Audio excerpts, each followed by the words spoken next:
De nuevo, el orientalizante Palacio Santuario de Canchorroano como escenario y de nuevo una interpretación de sus excavaciones. Pasamos al relato. La ofrenda. Después de un caluroso día de viaje, se aproximaban a su destino, al poderoso Palacio Santuario. Comenzaba a vislumbrarse el sol entre las encinas. Su reflejo en las hojas era fascinante y aquel color tan intenso parecía incluso palparse. No hacía frío aquella mañana, solo se apreciaba la frescura de la tierra, de los pastos y de los árboles. Las encinas, que formaban un entorno propio, dejaban ver entre sus ramas el magnífico edificio. De nuevo le volvía a impresionar. Ya no era un niño, pero tuvo la misma sensación. Era muy pequeño aún cuando su padre lo llevó hasta allí por primera vez. Otro nuevo señor regentaba el Palacio Santuario y otra nueva actividad lo mantenía en pie. La ofrenda que portaba su padre estaba cargada de pesares. Él no entendía los motivos, solo alcanzaba a ver su tristeza.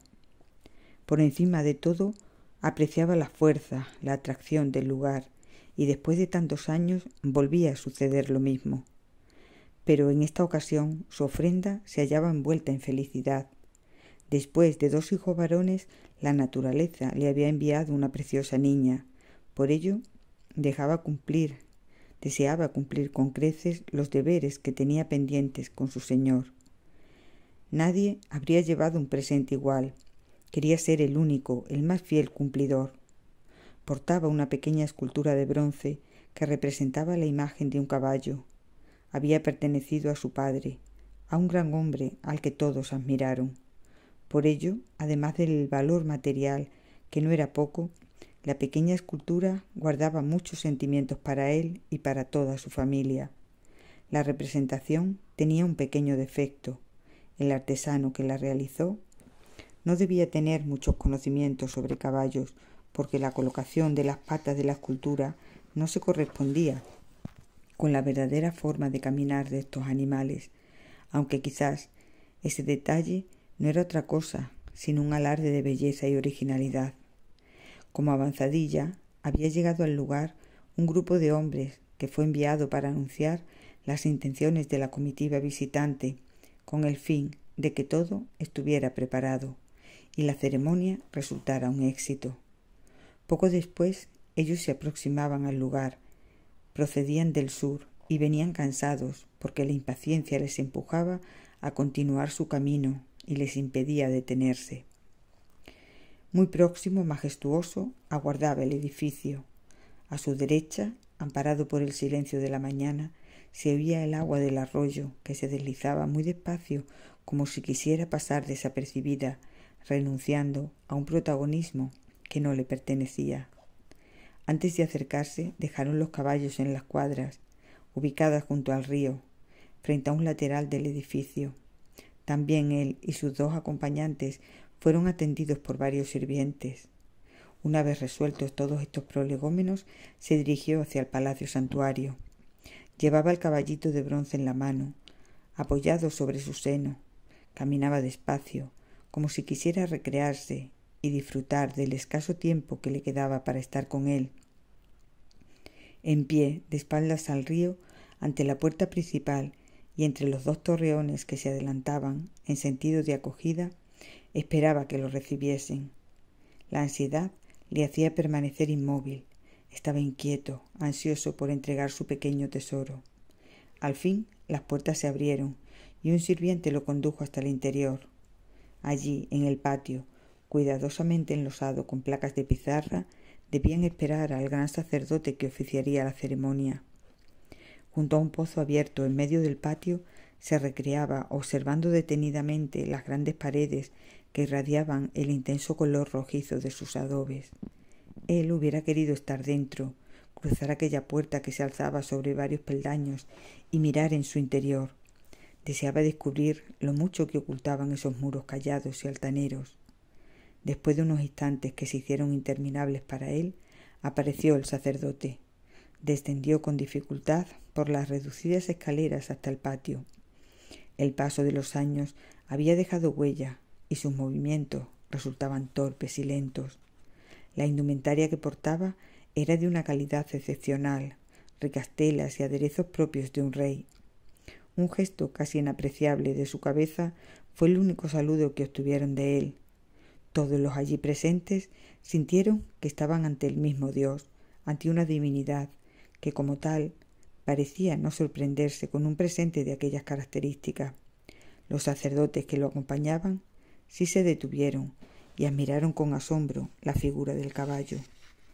El ambiente estaba cargado de solemnidad, las velas encendidas y los quemaperfumes preparados.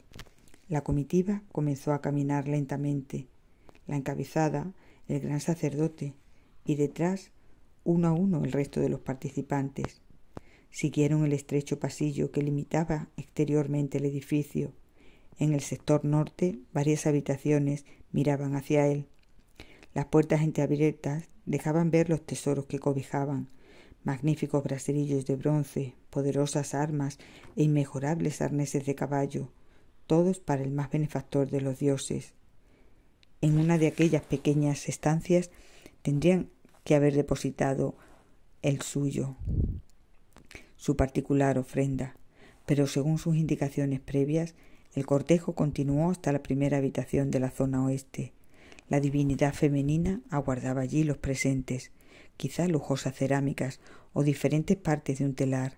Sin embargo, él había olvidado esas preferencias porque ante todo llevaba un don, entregado por un hombre, pero por y para su hija, una mujer. Por lo tanto, no podía ser de otra forma, aunque rompiese con una antigua tradición. Solo el sacerdote entró en la reducida habitación. Entonaba cánticos melodiosos y desde fuera parecía aún más distante. De pronto permaneció en silencio, mantenía las manos en alto y mirando hacia arriba imploraba al Dios. Entretanto, uno de sus acompañantes empujó al devoto para que entregara la ofrenda al sacerdote. Él, prácticamente fuera de sí, se desprendió de su valiosa joya. El gran sacerdote que oficiaba la ceremonia colocó sobre una pequeña tarima de arcilla, junto a varias cerámicas, el caballo de bronce, mientras pronunciaba las palabras más hermosas que él jamás había escuchado. El momento sustancial del acto ya se había consumado, y el cortejo, presidido de nuevo por el dueño y señor del lugar, volvía siguiendo el mismo pasillo. Él se sentía feliz, muy feliz, porque había realizado uno de sus mayores deseos. El otro era prácticamente inalcanzable: visitar el interior del edificio, la morada del rey. Ni siquiera un pago tan generoso como el suyo sería suficiente. Ya no le quedaban muchos años de gobierno al rey, su autoridad desaparecería y con él su palacio. El pasillo terminaba y también la solemnidad del momento. Al llegar al patio donde comenzó la ceremonia, el sacerdote dio por concluido el acto e inmediatamente entró en el edificio. La decepción se reflejaba en la cara del viajero. Quería más. Todo aquello le supo a poco, a muy poco, dentro de la grandeza que había supuesto, pero la realidad se imponía. Y nada quedaba por hacer allí.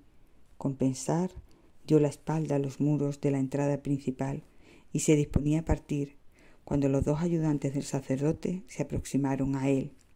Con breves y atentas palabras le invitaron al interior, a las estancias decoradas con todo tipo de detalles, a las salas cubiertas de riqueza, a deleitarse con el ambiente más refinado. En aquel momento, esa era la única, la verdadera y esperada realidad.